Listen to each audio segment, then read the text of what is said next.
Assalamualaikum warahmatullahi wabarakatuh. Hey everyone, my name is Riza Al Afgani from Group 7.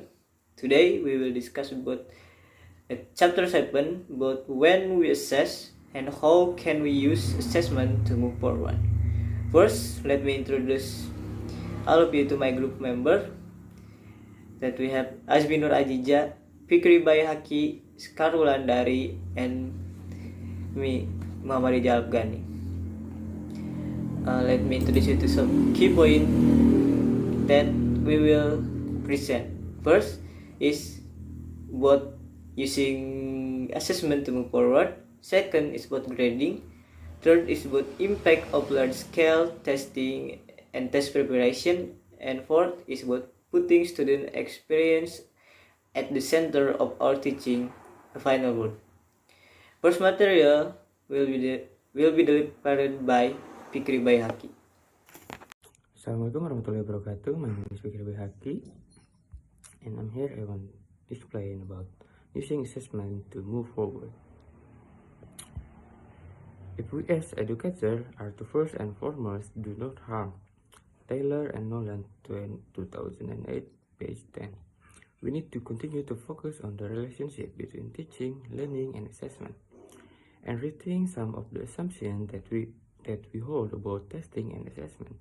The academic race to be the smartest, most skilled student in the class does not place the focus of learning on improvement or the act of learning itself, but rather on achievement and outcomes alone. Right. In this final chapter, we ask when we assess and how we can use assessment to move forward. Throughout, we have emphasized that in order to ensure high quality classroom assessment practice, that is those practice that will support and enhance student learning, we need to recognize the following. Assessment take place during instruction and continuously. Knowledge and skills should not be assessed in isolation. Students should be informed about and involved in all assessment event, whether our purpose is assessment for us of learning. When as a teacher we actively question, reflect on, and learn more about assessment, we increase its quality and positive impact. As a teacher, we should use a combination of assessment for learning, assessment as learning, and assessment of learning. And then we define four fundamental aspects of classroom assessment activities to include events, tools, process, and decision. Assessment events.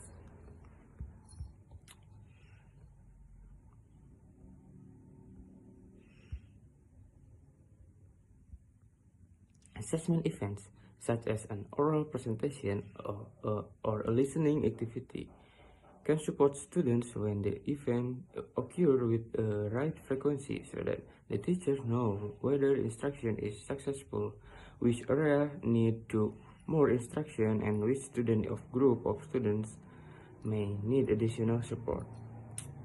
Assessment tools can support students learning when the tools provide students with clear ideas about what is important to learn and criteria or expectation for a good work, and when assessment goals are aligned with learning and instructional goals. Assessment process can support students' view of their teachers as allies and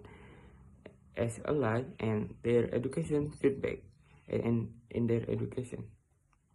Feedback can help students to focus and better understand the requirement of a task. Feedback increases students' self-awareness and their ability to set meaningful and appropriate goals for their learning.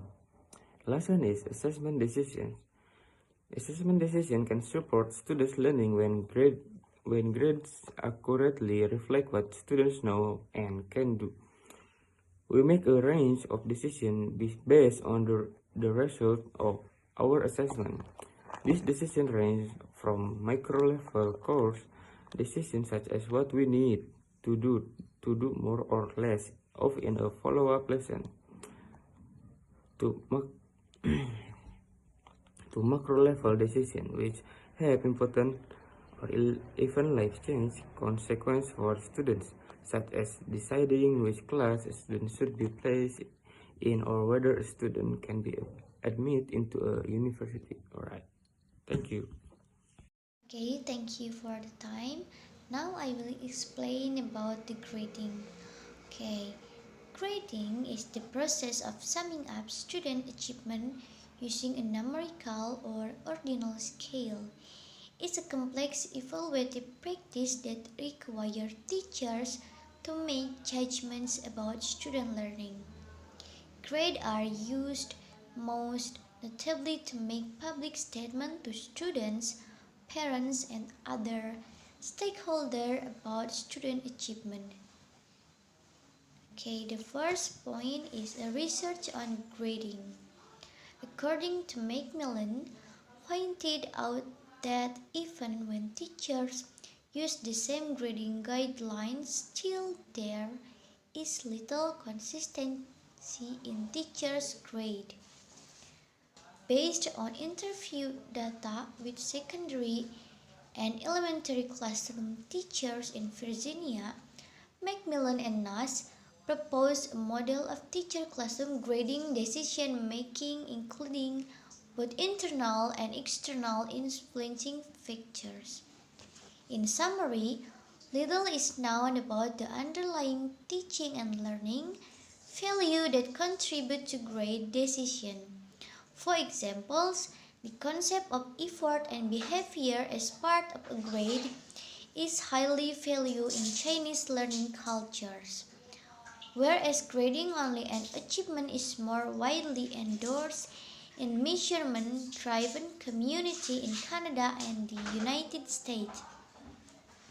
Furthermore, we do not have sufficient evidence for the consequences of grade use for teachers, students, parents, and principals. And the second one is grading scenarios. In summary, grading is a complex evaluative practice that requires teachers to make judgments about student learning. Grades are used most notably to make public statements to students, parents, and principals about student achievement. Due to this high-stakes nature of grading, we as teachers work continuously to make our grade practices to fair and meaningful.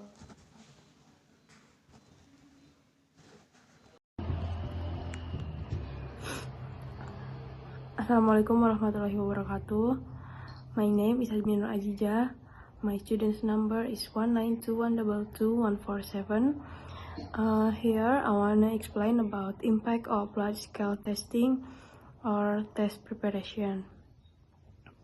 Large-scale testing has been used more in educational system across countries for high-stakes purpose of accountability, gatekeeping, and policymaking. The result of this test, regardless of subject areas being tested and their test constructs, are used to make inference on students' proficiency based on their perform on sample of items drawn from a whole contains domain of knowledge. This result from test scores or test perform are used as indicator of student academic achievement and are often directly related to a variety of high-stakes decisions from students obtaining degrees and academic to teacher attaining certification and promotion to school boarding funding. And this test preparation or defined, three key terms have been used in various contexts to define preparing students to take tests, coaching, teaching to the test, and more commonly test preparation. The first is coaching. Coaching is applied to commercial programs operated as extracurricular activities that students participate in outside of school. Second is teaching. Teaching to the test is often used in school setting and is usually discussed in the curriculum literature. And the last is test preparation. Test preparation can be applied to contexts both inside and outside school activity and is most often used in research. And test preparation are examined. Since the 1950, a number of educational research have investigated the effect of commercial test preparation course on test scores. Inspired by this early investigation, more researchers have attempted to reach understanding of test preparation from their particular research perspective.